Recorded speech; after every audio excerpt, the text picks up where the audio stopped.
Okay. So first question. Mm-hmm. How did Confucianism start? Such as a brief historical introduction of Confucianism, and such as like in which dynasties did it emerge from, or in which dynasties did it like grow the biggest? The question of when Confucianism started is complicated because Confucianism isn't a word that people themselves used, right? It's a modern word that we use to refer to certain things that happen in East Asia. And often it's simply used to mean every aspect of Chinese culture that we can't put into other categories. So in that sense, things that we now call Confucian basically started as soon as you had Chinese writing. But in terms of when it became possible to divide out some things in Chinese culture that are Confucian and some things that aren't, that really starts in the Warring States period. So it starts around the year 500 BCE, when you get different philosophical schools, and some of them focused, these are all schools of political philosophy. Confucius, who would argue that following social expectations of ethical behavior were the best way to achieve political goals. So the idea is that good government is effective government, rather than, say, strong government, or rather than, say, militarily aggressive government, or militarily defensive government. Instead, it's about following social expectations. So these social expectations, they are not invented by Confucius. So I actually just finished writing a review of someone's book where I criticized the author for defining Confucianism as something invented by Confucius. And you could never say that, because the whole idea of Confucianism is that it is affirming traditions that already existed. So if you invent something, you're not being Confucian. So all of that, it doesn't begin in the Warring States, but it's really in the Han Dynasty, so really from about the 200s BC.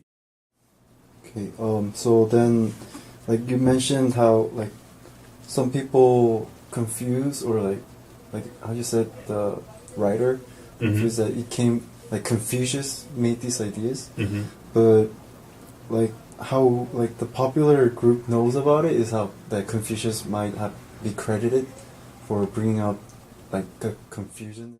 Well, there's really two different issues of the biography of Confucius. One of them is what we know kind of about his larger life story, and this all comes from really one source, the Shizhi. So the records of the historian. So this is a Han Dynasty text. It's several hundred years after the life of Confucius, so we don't really know how much how accurately it reflects what actually happened, but it basically describes him as someone who spent his life unsuccessfully trying to get a job as a government advisor. So the fact that he had never actually had an important position in government also means that Confucianism, for most of its history, wasn't something that governments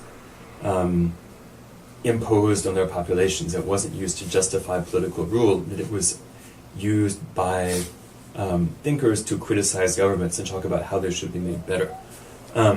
So that's one aspect of his own life that was important. Another thing is that the Confucian text, what we now call the Confucian text that later became the most widely studied, the Analects of Confucius, or the Luan Yu. This is a collection of anecdotes of Confucius in dialogue with his followers or students or other people. Then could you like briefly just explain like the transition of like, I guess, when that happened? I guess the period was pretty long, but like, can you explain the transition, like the process? Neo-Confucianism is the attempt to, or it's a movement that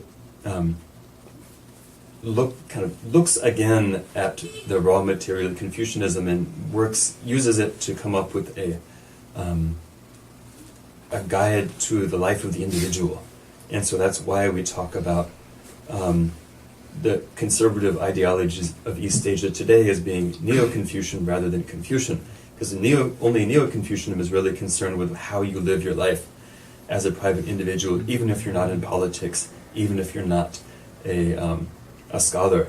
And so it has a much stronger emphasis on things like the role of people within the family, or the role of women in society. It also has stronger expectations for how government should behave. And so Neo-Confucianism started out as an opposition movement. It was criticizing the Song Dynasty government. So the Song government actually banned it. So when Zhu Xi, probably the most influential promoter of Neo-Confucian ideas, when he died in the year 1200, his ideas were illegal. And only afterward, so they were banned by the government, only afterward, after they became more popular in society, were they eventually adopted by the government, actually first by the Mongols. How did Confucianism spread throughout the rest of the world? I can say, in terms of how it was introduced to Japan, that number one, it was introduced from Korea to Japan, and also it was introduced to Japan by Buddhist monks. So we usually think of Neo-Confucianism as being anti-Buddhist, or even anti-Taoist, being kind of insisting on itself as the only true belief system. But you could be not just Buddhist; you could be a Buddhist monk, and still be attracted by Neo-Confucian ideas, kind of this idea of there being a very clear moral order. But this was easier if you were not in China, where you could pick some ideas from Neo-Confucianism and reject others, like its criticisms of Buddhism. One of the things, if you're going to go to Buddhist temple, not Buddhist, but Confucian temples in Korea, it might help to think about the origin of Confucian academies. So these things called Shuyuan in Chinese, or probably called Sowon in Korea, that these were developed by Zhu Xi as a copy of Buddhist monasteries or Buddhist temples. So people have written about this. The architectural layout is modeled on a Buddhist monastery. So you'd have a main hall where in a Buddhist monastery you'd have the main Buddha image. In